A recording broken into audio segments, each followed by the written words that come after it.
해마다 돌아오는 추수감사절, 여러분은 무엇을 어떻게 감사하며 무엇을 얼마나 감사하며 하나님이 명령하신 감사의 절기를 지키고 있습니까?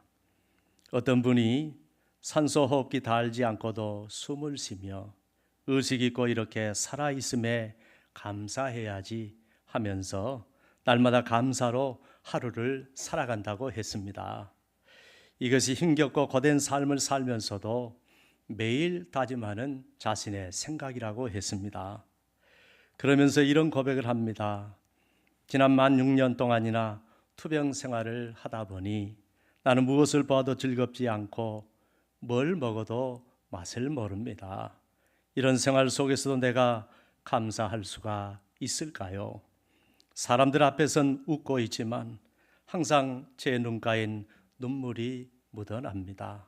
있어야 감사하고 무언가 받아야 감사하는 이 시대에 우리에게서 감사를 빼앗아가는 문화적인 원인을 생각해 봅니다.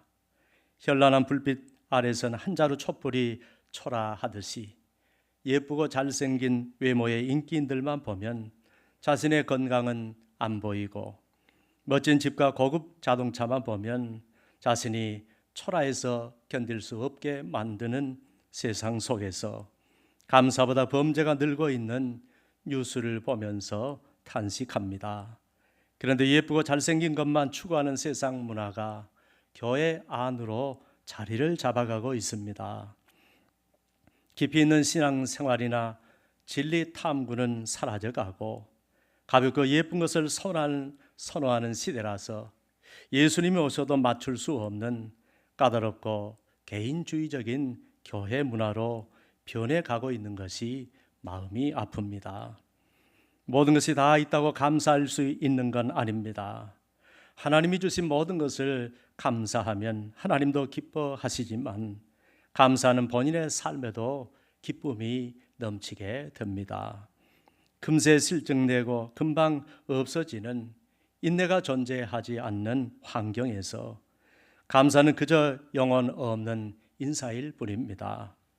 유전공학의 발전으로 품질 좋은 소를 키우고 하우스 재배로 한겨울에도 채소, 과일을 먹다 보니 인내의 결실은 점점 사라져가고 그에 따르는 감사도 그 빛을 잃어가고 있습니다. 이분이 이런 고백을 했습니다. 사랑하는 여러분, 가진 것에 감사하며 사는 삶이 행복입니다. 우리에게 가정을 주신 하나님께 감사하는 사람이 가장 특별하고도 평범하고도 특별한 감사를 아는 사람입니다. 매일 살아가는 일상 속에서도 아주 작은 소소한 일에 대해서도 가슴 따뜻하게 감사할 줄 아는 사람이 진짜 감사를 아는 사람입니다. 그리고 같이 살아가는 사람들, 기쁨과 서름도 같이 하고 함께 삶을 나누며 함께 살아가게 하심에 감사하는 사람은 삶의 감사를 아는 사람입니다. 만족스러운 남편과 아내가 아닐지라도 훌륭한 부모와 똑똑한 자녀가 아닐지라도 내 곁에 사랑하는 가족들이 있다는 사실 그 자체만으로도 하나님의 은혜에 감사할 줄 아는 사람이 진정으로 감사할 수 있는 사람입니다. 사랑하는 여러분, 여러분은 어떻습니까? 스스로의 힘으로 숨만 쉬어도 감사하고 세 끼 밥만 먹을 수 있어도 감사하고 삶이 있어 감사하고 작은 것도 감사하고 소소한 것도 감사하고 일상적인 것도 감사하십니까? 그리고 특별하지 않아도 감사하고 가족의 소중함을 알고 감사하고 큰 도움을 받은 적이 없어도 내 인생 외롭지 않도록 내 주위에 나와 함께 살아가는 사람들이 있다는 사실만으로도 감사하며 살아가십니까? 감사의 삶은 감사가 메마른 이 시대에 우리에게 꼭 필요한 삶의 활력소입니다. 여러분, 성경이 어떤 책입니까? 성경은 하나님의 뜻을 기록한 책입니다.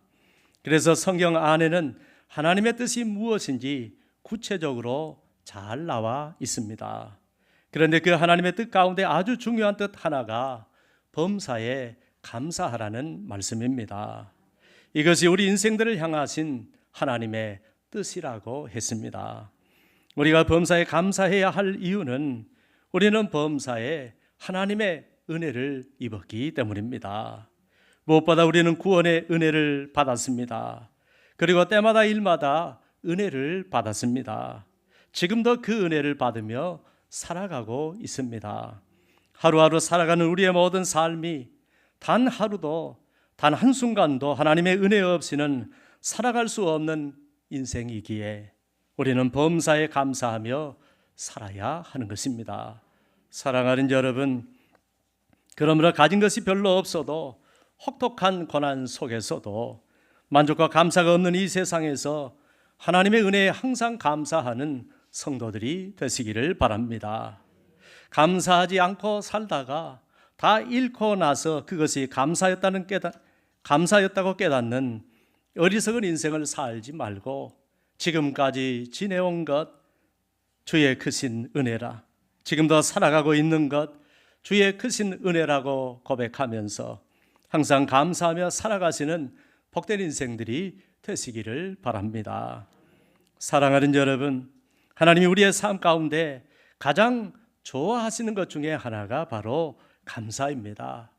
이스라엘 백성들이 하나님께 예배를 드리려면 항상 예루살렘으로 올라와야 했습니다. 왜냐하면 당시 예배를 드릴 수 있는 성전은 오직 예루살렘 한 곳에만 있었기 때문입니다. 문제는 예루살렘으로 올라오는 길이 순탄치 않았다는 사실입니다. 이스라엘 백성들이 각 지파별로 전국으로 흩어져 살았기 때문에 자기가 사는 곳이 예루살렘과 거리가 멀리 떨어져 있으면 보통 어려운 일이 아니었습니다. 옛날 우리나라로 한다면 한양, 이 서울이니까 해남에서도 와야 하고 부산에서도 와야 하고 제주도에서도 와야 합니다. 저 북쪽에서도 함경북도에서도 와야 하고 압록강 근처에 살던 사람도 와야 하고 아오지 탄강 근처에 살던 사람도 와야 합니다. 옛날에는 간도도 우리 땅이었고 만주도 우리 땅이었고 연해주도 우리 땅이었습니다. 그러니까 그 먼 곳에서도 와야 합니다. 산을 넘고 물을 건너 와야 합니다. 몇 날 며칠 아니면 보름 한 달이 걸려도 와야 합니다. 식비며 경비며 시간이며 많은 것을 들이며 와야 합니다. 모든 삶을 다 내려놓고 와야 하고 하던 일을 멈추고 와야 합니다. 그러니 하나님께 제사 한번 드리려, 예배 한번 드리려고 오는 일이 보통 일이었겠습니까?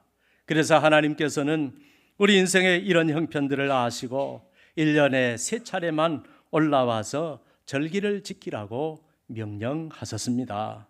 신명기 16장 16절로 17절에 명령하시기를 너희 모든 남자는 1년에 3번 곧 무교절과 칠칠절과 초막절에 내 하나님 여호와께서 택하신 곳에서 여호와를 배웁되 빈손으로 여호와를 배웁지 말고 각 사람이 내 하나님 여호와께서 주신 복을 따라 그 힘대로 드릴지니라고 하셨습니다.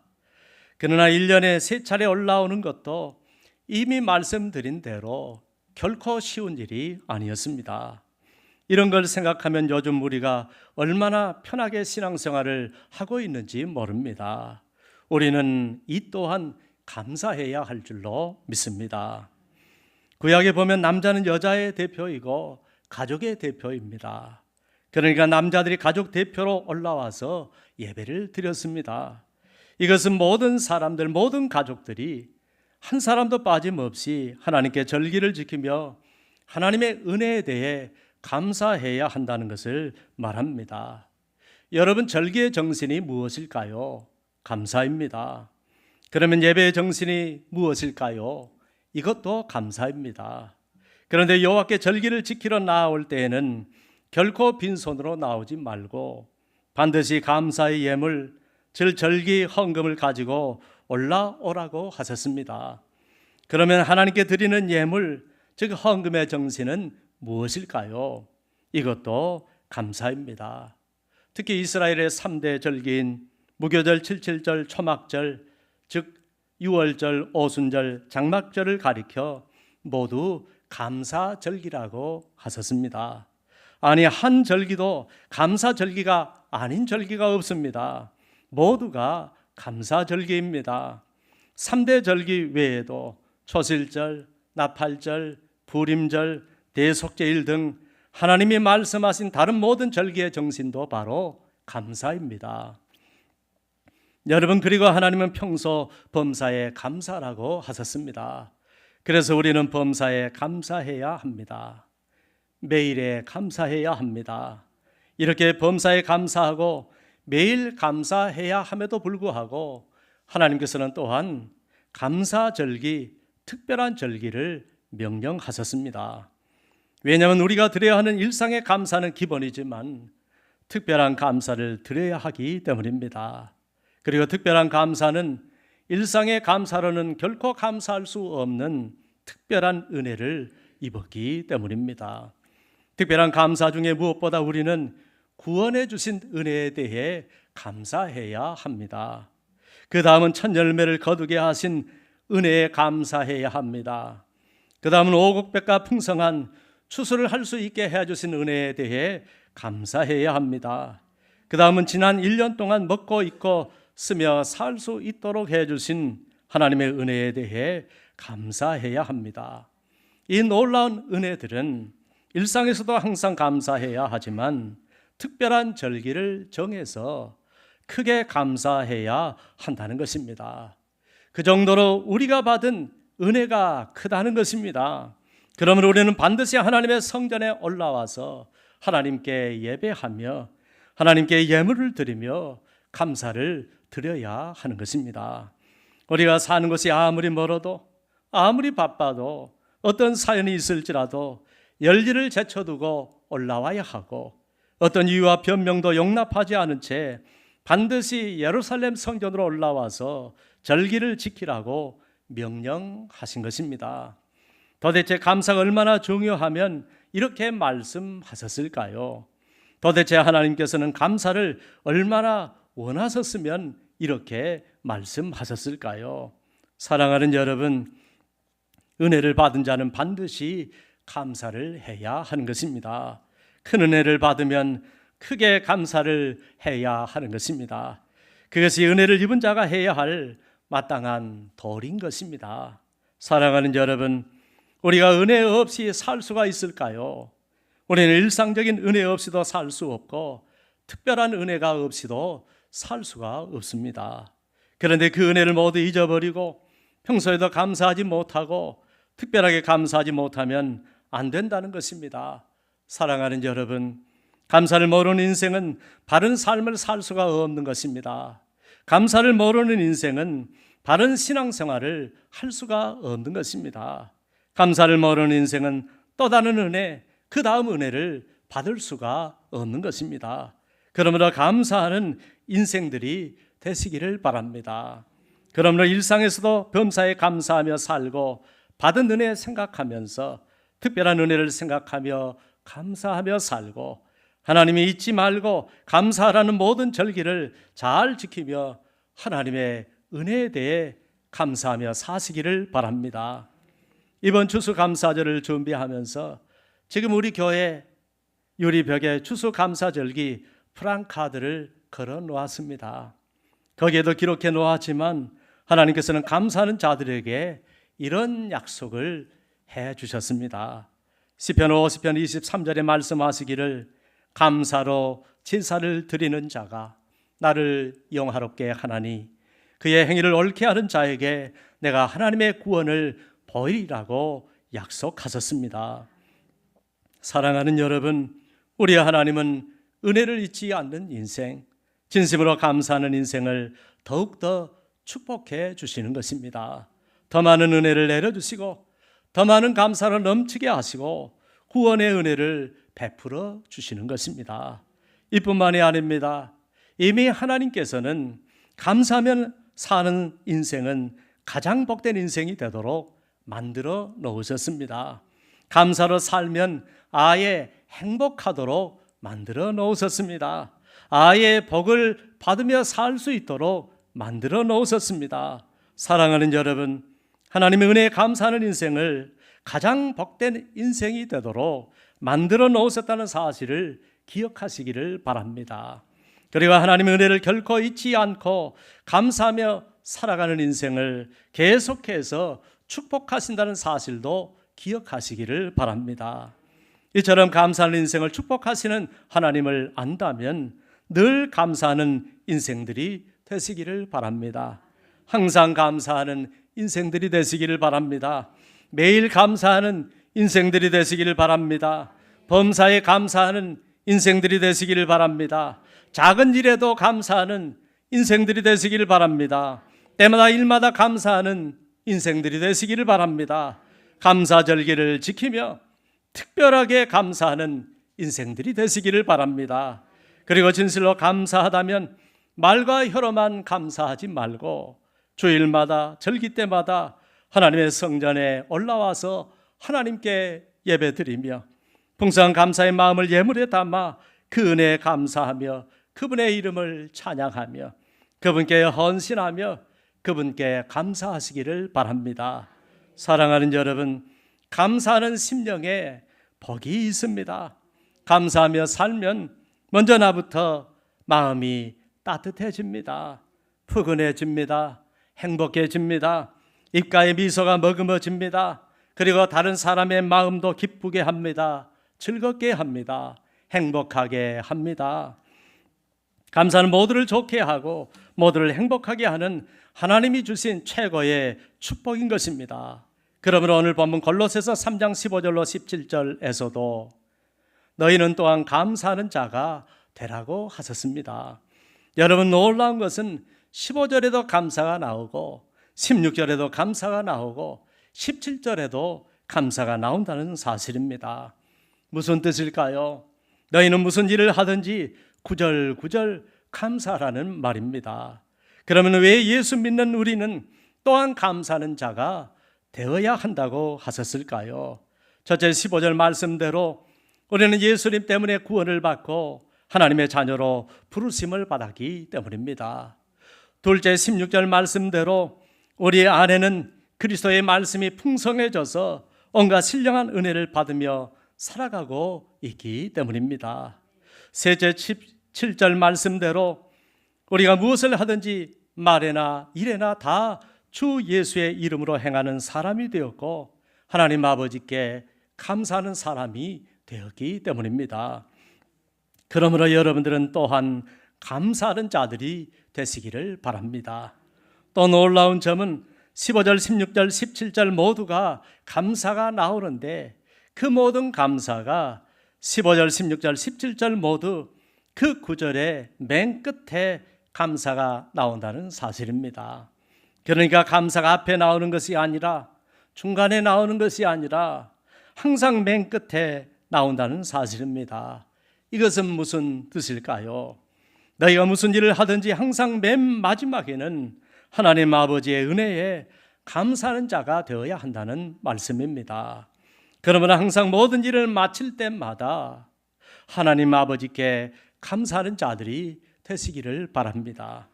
사랑하는 여러분, 이처럼 우리는 무슨 일을 하든지 감사가 빠지지 않는 삶을 살아가고 무슨 일을 하든지 맨 마지막에는 하나님의 은혜를 잊지 말고 하나님께 꼭 감사하는 자들이 되어야 할 줄로 믿습니다. 무엇보다 예수 믿고 구원받은 우리는 평생 감사로 살아가야 할 줄로 믿습니다.